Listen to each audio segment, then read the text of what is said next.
Si Waway, tanungin natin anong problema at mahina ang benta. Well, sa ngayon, medyo matumal pa ngayon dahil sa bigayan ng ating pamalaan sa... So yun guys, nandito tayo ngayon sa store at tatanungin natin ang ating mga tagabantay kung bakit ilang araw na ay mahina ang benta, no? So dahil nga siguro sa mga ipinamimigay ng pamahalaan ng Taguig na mayroong tig sa 10 kilo ang bawat Pilipino dito sa Taguig, no? Sa naninirahan dito sa mga butante dito sa Taguig, kaya naman yung mga bigas natin ay halos walang bumibili mga lodi. Tara, tanungin natin ang ating kasanggasahan buhay kung ano ang nangyayari at ilang araw na mahina ang benta. Tara, let's go. So, tatanungin natin ang ating kasanggasahan buhay at eto talagang tagtumal yung ating bigas ngayon. Dahil nga po napapansin natin ilang araw na ay mahina ang benta ng bigas. Sige, eto ang ating kasanggasahan buhay na si Waway. At tanungin natin siya kung bakit sobrang hina ng benta niya mga ilang araw na.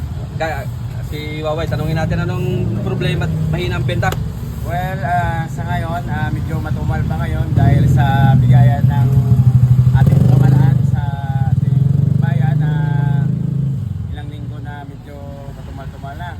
Siguro mayroon pa sa yata silang mga bigas ngayon. Oh.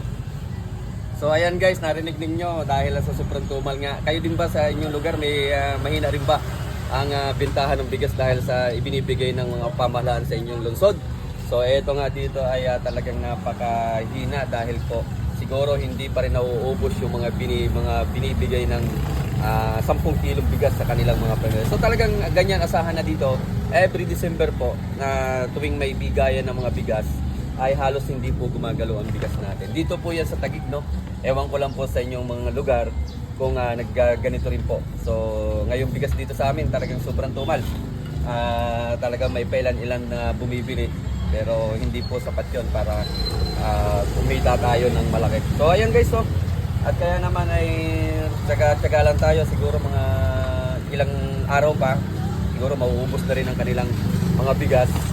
So yung iba talagang doble-doble yata ang kuha kaya hindi bumibili. So tsaga-tsaga lang tayo mga lodi, dito lang yan sa GSQ LPG Store and Bigasa.